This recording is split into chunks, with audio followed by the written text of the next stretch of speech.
언젠가 제가 이런 질문을 받은 적이 있습니다. 뭐냐면 진정한 친구가 있습니까? 그리고 그 친구에 대해서 설명하라면 설명할 수 있느냐? 이런 질문을 받은 적이 있습니다. 여러분 혹시 그런 질문 종종 받지 않나요? 뭐 학교 수업 시간이나 교회에 가면 꼭 그런 질문을 하는 경우가 있는 것 같아요. 그래서 인생을 살아가면서 진정한 친구 몇 명만 있어도 큰 성공을 한 것이다. 이런 얘기하면서 그 친구에 대해서 한번 설명해봐라, 이야기해봐라 라고 하는 질문을 받게 되는 것이죠. 우리가 친구라고는 하지만 서로에 대해서 잘 알지 못하는 경우들이 있고, 친구라고는 하지만 진정한 친구라기보다는 어떤 비즈니스적인 관계일 때가 참 많이 있기 때문에 그런 질문들이 있지 않나 생각을 해봅니다. 이는 신앙에서도 마찬가지이죠. 교회에 출석을 하고 설문조사나 자기소개서에다 보면 종교란이 있는데 거기에다가 나는 기독교인입니다. 사람들이 물어보면 나는 그리스도인입니다 라고 말을 하는데, 정작 예수 그리스도에 대해서 설명해봐라, 예수님이 어떤 분이신지 한번 표현해보라 라고 했을 때 우리는 그것에 멈칫하면서 예수님이 누구시지? 뭐라고 설명해야 하지? 하는 경우들이 있어요. 신앙생활을 한다고 당신이 하는데 그러면 신앙생활을 한다는 것이 무엇입니까? 교회 다닌다는 것이 무엇이고 교회는 무엇입니까? 라고 물어본다면 그것에 대해서 속 시원하게 설명할 수 없는 경우들이 종종 있는 것이죠. 왜 그럴까요?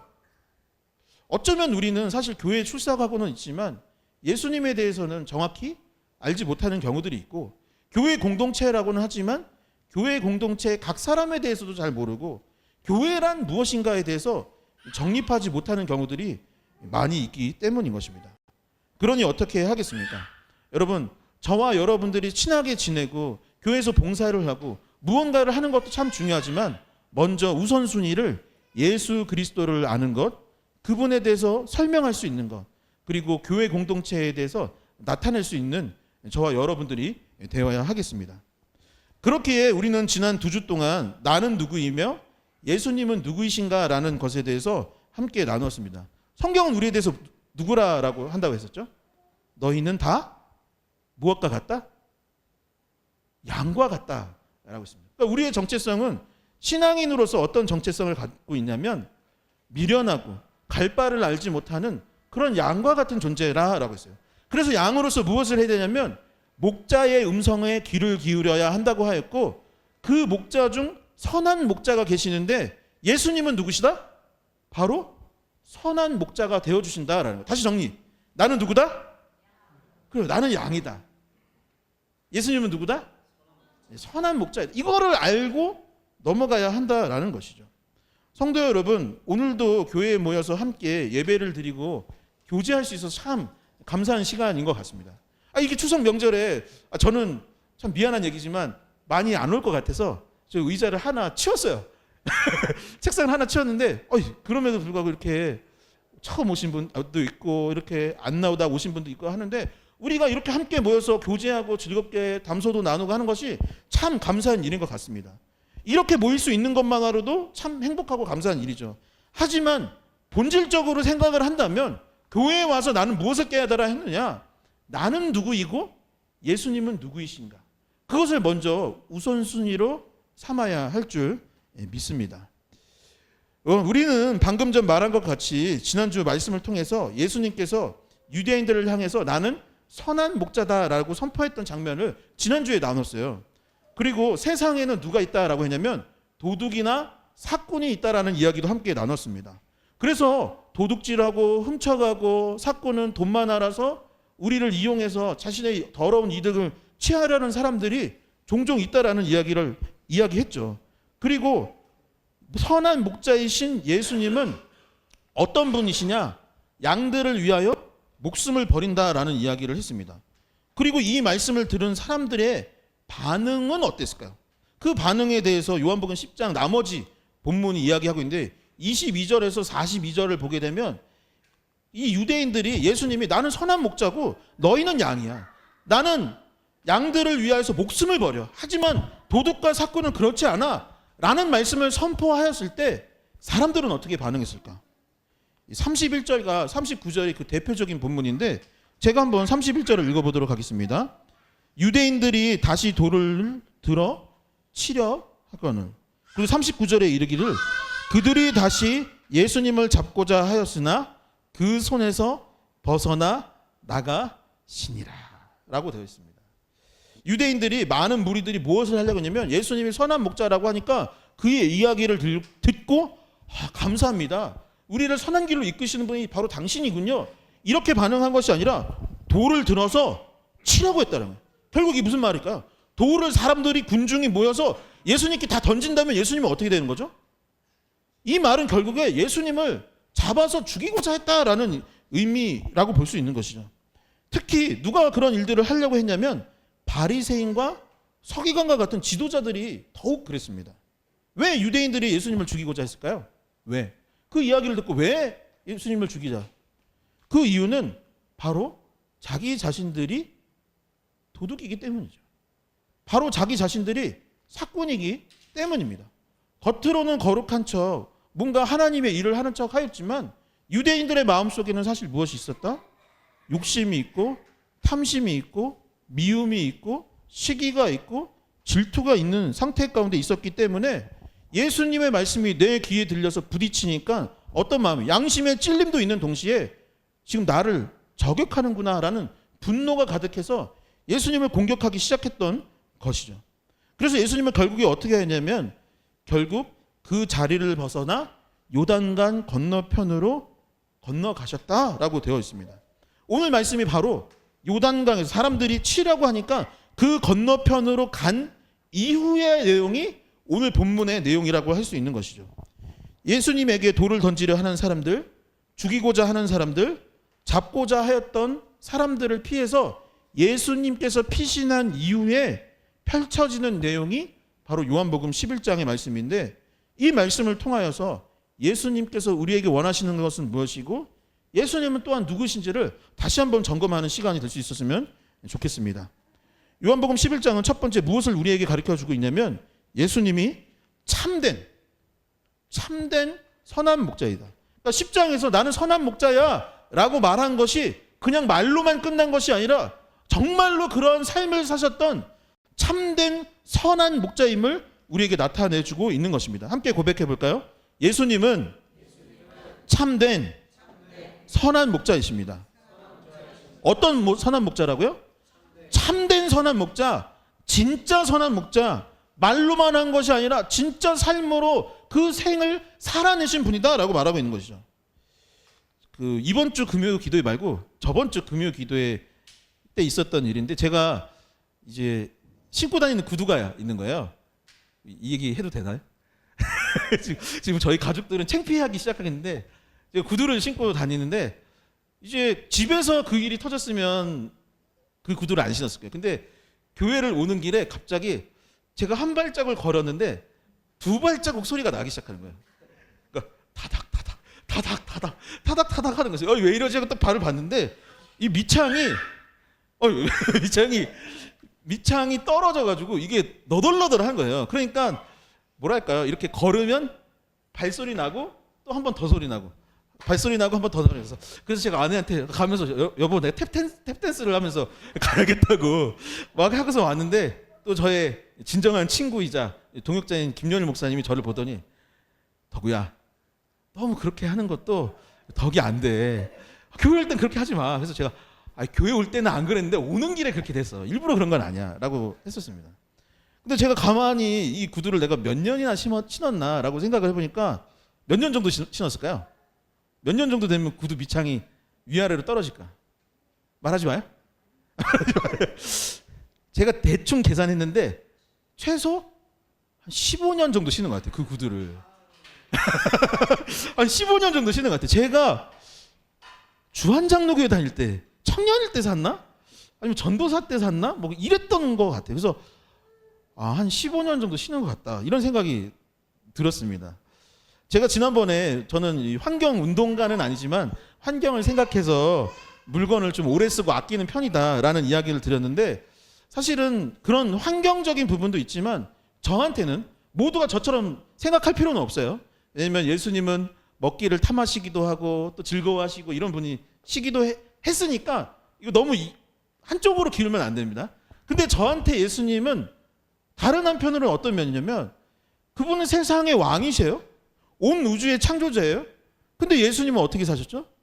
당시 민중들과 백성들과 동일한 모습으로 사셨고 가난하고 궁핍한 자들의 친구로 사셨기 때문에 제가 감히 뭐 예수님을 쫓아 산다 이런 건 아니지만 그래도 적어도 있는 것을 좀 아끼자 이런 생각이 들어요. 그리고 지금 개척을 하고 담임 목회를 하다 보니까 무슨 마음이 드냐면 제가 보니까 솔직히 그런 거예요. 교회가 부흥하면 할수록 누가 혜택을 제일 많이 받을까? 누가 혜택을 많이 받는 것 같아요? 제가 그동안 돌아보니까 목회자들이 혜택을 많이 받는 것 같아요. 근데 예수님은 그랬을까? 그러니까 스스로 질문을 한 거예요. 만약에 예수님이 리얼러브 교회 담임 목회하시면 본인이 혜택을 제일 많이 받으셨을까? 저는 그런 생각 아닌 것 같은 거 아닌 것 같아요. 뭐 목사님들 비난하는 거 아니고 오해하지 마세요. 아까 말했지 예수님은 그런 면도 있지만 안 그런 면도 있기 때문에 너무 한쪽으로 기르면 안 되는데 제가 생각했을 때 항상 교회가 성장할수록 아니면 담임 목회 물론 저와 제 가정이 잘 되어야 하긴 하겠지만 혜택을 꼭 받는 게 내가 혜택을 받는 것이 아니라 이왕이면 성도님들이 좀 잘 되고 좀 교회 와서 좀 맛있는 것도 좀 드시고 좀 좋은 커피도 마시고 했으면 좋겠다는 생각이 좀 들어서 이왕이면 나는 조금 덜 해도 되겠다 이런 마음이 조금 갖고 있는 상황입니다. 왜 그러느냐? 아까 말했듯이 너무 한쪽으로 편협하게 생각해서는 안 되겠지만 예수님도 그렇게 사셨고 한국 교회의 초기 목사님들을 생각해 보면 그분들도 그렇게 사셨기 때문입니다. 여러분들이 존경하는 목회자는 어떤 모습들이었습니까? 말로만 사랑하는 것이 아니라 진짜 삶으로 그것들을 실천하는 분이었어요. 제가 존경했던 청년부 때 존경했던 목사님은 막 멋있게 무엇을 하는 목사님이 아니라 저 아직도 기억나는데 그분은 와이셔츠 이 목이 다 터진 거예요. 대형교회 목사님이신데. 근데 그 모습으로 사시고 항상 검소하게 사셨던 목사님. 그분을 존경했습니다. 낡은 구두를 신으신 그분들을 존경했고 성도들과 이웃에게 베푸는 모습. 자신은 정작 신방 갈 때에 고급 세단이 아니라 정작 오래된 자전거를 타고 신방을 다니셨던 목사님들 그런 선교사님들이 저는 존경스러웠고 선포하는 말씀과 자신의 삶이 괴리감이 있는 것이 아니라 가능하면 어떻게든 닮아가기 위해서 사랑하라고 했으면 정말 사랑하기 위해서 노력했던 그런 분들을 존경했던 것 같습니다. 조기철 목사님께서 일제의 탄압 속에서도 그 믿음을 지키기 위해 타협하지 않았던 그 모습을 존경했었고 손양원 목사님의 아들을 죽인 그 원수를 자신의 양아들로 삼을 만큼 품어주고 사랑했던 그 모습이 존경스러웠고 서울의 큰 대형교회 목사님이셨지만 한경직 목사님께서 사실은 여러분 내가 죄인입니다. 돌이켜보니 예수 그리스도를 잘 믿지 못하였는데 저를 본받지 말고 예수 그리스도 잘 믿으라고 그 많은 사람들 앞에서 자신을 회개하였던 그런 한경직 목사님 같은 목사님들이 저는 존경스러웠던 것이죠. 우리가 믿는 예수님은 그 모습을 먼저 그들에게 가르쳐 주셨고 지금도 우리에게 보여주고 계십니다. 요한복음 11장 3절의 말씀에 이렇게 기록되어 있습니다. 이에 그 누이들이 예수께 사람을 보내어 이르되 주여 보시옵소서 사랑하시는 자가 병들었나이다 하니. 이 마르다, 마리아, 나사로는 3남매였습니다. 그리고 그들은 베다니라는 곳을 살았는데 이곳은 현재 예수님이 아까 말했듯이 여기 요단강이 있고 여기서 공격을 받은 거예요. 그래서 피신을 했어. 근데 베다니는 어디에 있을까요? 피신한 그곳이 아니라 다시 요단강을 건너가면 있는 데가 베다니인 거예요. 그러니까 어떻게 해야 될까요? 다시 가면 위험한 거예요. 근데 지금 그 누이들이 뭐라고 했냐면 지금 우리 남동생이 병들었습니다. 예수님. 그래서 우리 집에 와서 나사로를 고쳐주셔야 돼요. 나사로가 너무 아픈 상황입니다. 좀 고쳐주세요. 라고 말하는 거예요. 그러니까 이 요청을 받았을 때 어떻게 반응할까요? 예수님이. 아니 지금 정신 있는 거야? 없는 거야. 병을 고치라고? 아픈 사람 지금 고치라고? 지금 내가 죽게 생겼는데, 내가 피해보게 생겼는데, 내가 그 아픈 사람 치유하러 거기 내가 가야 된다고? 다시 돌아가라고? 그 말도 안 되는 소리 하지도 마. 했을까요? 그렇게 하지 않았던 것입니다. 그런데 제자들은 이렇게 반응했어요. 요한복음 11장 7에서 8절에 보면 이렇게 기록되어 있습니다. 그 후에 제자들에게 이르시되 유대로 다시 가자 하시니, 예수님이 말해요. 다시 돌아가자라고 했으니까 제자들이 뭐냐면, 랍비요, 방금도 유대인들이 돌로 치려가 하였는데 또 그리로 가시려 하나이까. 나사로가 병이 걸렸다라는 이야기를 들었어요. 그리고 예수님은 다시 돌아간다고 한 거예요. 그러니까 제자들이 뭐랬냐면, 선생님 무슨 말 하는 거예요? 방금도 유대인들이 예수님 죽이려고 돌로 치려고 했었는데 무슨 말 하는 거예요? 가지 마세요 라고 했던 것이죠. 여러분들 지금 이 상황에서 어떻게 하겠습니까? 지금 내가 가면 병을 치료할 수 있을지 모르지만 내가 피해를 보여요. 내가 죽을 수도 있는 상황이에요. 내가 손해를 볼 수 있는 상황입니다. 그런데 어떻게 해야겠습니까? 예수님은 어떻게 하셨을까요? 지난주 말씀인 요한복음 10장 11절의 말씀을 함께 한 목소리로 봉독하도록 하겠습니다. 함께 읽겠습니다. 나는 선한 목자라. 선한 목자는 양들을 위하여 목숨을 버리거니와. 아멘. 여러분, 우리가 왜 예수님을 존경하고 따를 수밖에 없을까요? 왜 예수님이 우리의 구원자이실 수밖에 없는 것이겠습니까? 선한 목자라고 말씀하셨는데, 말씀한 것뿐만 아니라 진짜 선한 목자로 사셨기 때문인 것입니다. 그러니 우리가 마르다와 마리아와 같처럼 힘들고 어려운 순간 우리가 누구를 의지할 수밖에 없는 거예요? 우리의 진정한 선한 목자 되시는 예수님을 찾아갈 수밖에 없는 것입니다. 양된 우리를 목숨보다도 더 사랑하죠. 미련하고 가자는 길로 안 가고 자기 가고 싶은 대로 소견에 오른 대로 행하는 우리를 위해서 목숨도 아끼지 아니하신 그분을 찾아가 그분에게 도움을 요청하는 것이 마땅한 것이죠. 그런데 문제가 있습니다. 무엇일까요?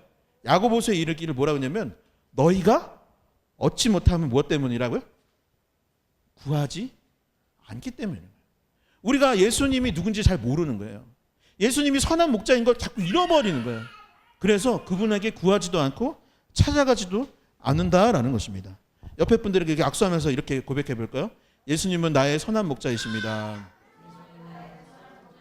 예수님은 나의 선한 목자이십니다. 여러분, 예수님은 나의 선한 목자이십니다. 근데 문제는 무엇이다? 우리가 그분이 누군지 자꾸 잊어버리는 거예요. 그리고 그분한테 구하지 않는 것이 문제입니다. 마르다와 마리아처럼 찾아가 구한다면 예수님께서 분명히 우리를 고쳐주시고 문제를 해결해 주실 줄 믿습니다. 요한복음 11장은 두 번째, 예수님은 부활이요 생명이심을 우리에게 전해주고 있습니다. 다시 한번 고백해 볼까요? 예수님은 부활이요 생명입니다. 부활이요 생명이십니다.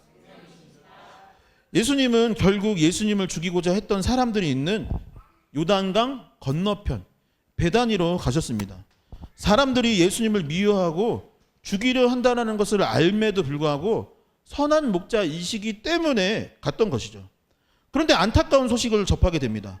나사로가 이미 죽었고 죽은 지 나흘이 되었다라고 되어 있는 거예요. 성경에서 이 3이라는 숫자는 굉장히 중요한 숫자인데, 예를 들어서 이 사도 바울께서 내가 질병이 있어서 기도를 하였는데 3번이나 기도하였는데 낫지 아니하였습니다 라는 그 본문이 있어요. 그게 무엇일까요? 바울이 정말 3번만 딱 기도했을까요? 그럼 우리 속으로 이런 생각, 참 사도 바울 우리보다 기도 생활 더 안 하네, 우리는 매일매일 기도하는데 라고 할지도 모르겠지만, 3번이라 기도했다라는 의미는 뭐냐면, 성경에서 할 만큼 했다라는, 완전히 될 때까지 기도했다라고 할 때 보통 이 3을 이제 이야기하는 것이죠.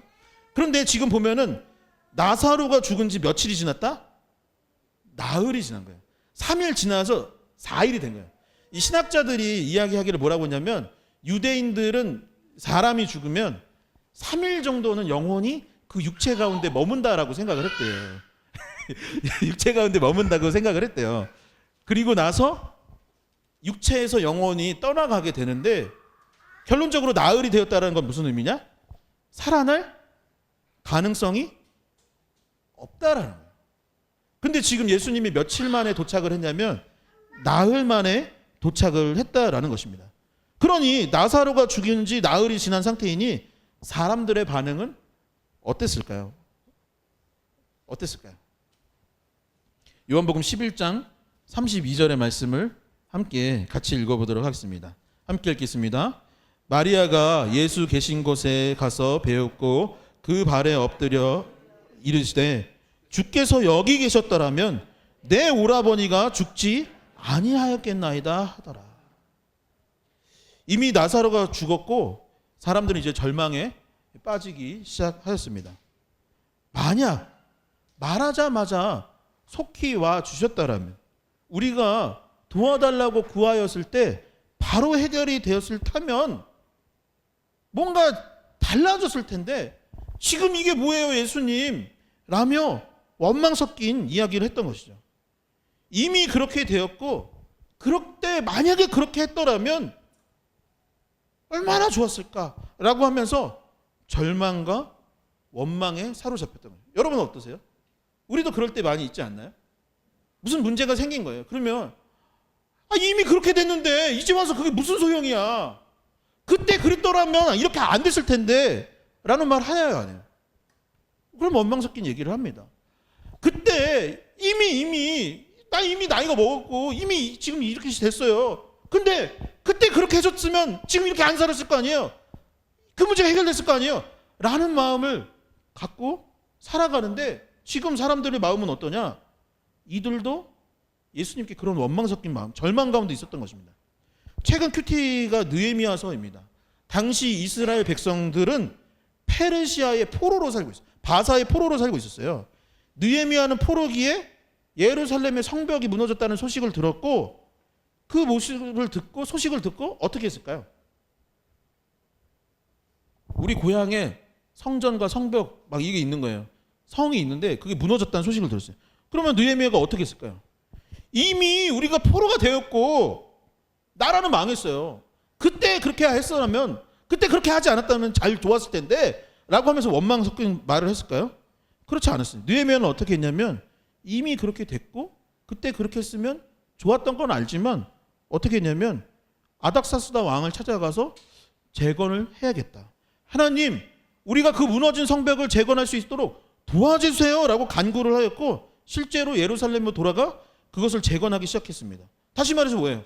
절망과 원망이 아니라 느헤미야는 믿음과 희망을 가졌던 것이죠. 이것도 한번 같이 해볼까요? 믿음, 소망. 뭐란 거예요? 믿음, 소망.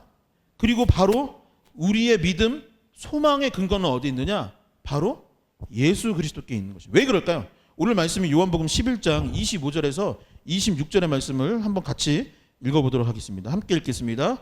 예수께서 이르시되 나는 부활이요 생명이니 나를 믿는 자는 죽어도 살겠고 무릇 살아서 나를 믿는 자는 영원히 죽지 아니하리니 이것을 내가 믿느냐.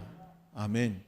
예수님 자신에 대해서 예수님은 나는 생명의 떡이다 라고 하셨어요. 나는 세상의 빛이다 라고 했어요. 나는 선한 목자다 라고 설명하셨어요. 그리고 지금 무엇이라고 얘기했냐면 나는 부활이요 생명이라. 이 부활이요 생명이라는 것을 알게 된다면 우리는 무엇을 가질 수밖에 없다? 믿음, 소망을 가질 수밖에 없는 거예요. 절망과 원망이 아니라 희망과 소망 가운데 살아갈 수밖에 없는 거예요. 여러분, 죽음을 극복할 수 없습니다. 죽음을 극복할 수 있는 사람은 단 한 사람도 없어요. 어떤 생물도 죽음을 극복할 수 없어요. 그런데 누가 극복할 수 있다? 예수님은 죽음을 극복하셨습니다. 죽은 나사로를 살려주셨고 십자가에 못 박혀 죽으신 후에 사흘 만에 죽은 자 가운데서 살아나신 분이 바로 예수 그리스도이시고 부활의 첫 열매가 되신 이후에 너희에게도 부활이 허락될 것이다 라고 약속해 주셨기 때문에 결국에 죽음을 이기신 분이 누구예요? 예수 그리스도이신 거예요. 그런데 그 죽음의 부활이 결국 나의 부활이 되고 예수 그리스도의 생명이 나의 생명이 된다면 여러분, 우리가 절망할 이유가 무엇이겠습니까? 죽음을 극복하신 예수님께서 우리의 문제를 해결하지 못할 부분이 어디에 있겠습니까?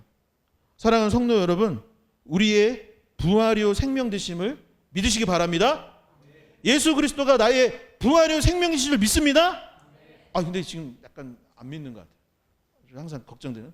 아멘이 아니라 으멘. 다시 한번. 부활이요 생명 되심을 믿으시기 바랍니다. 믿습니다. 믿습니다.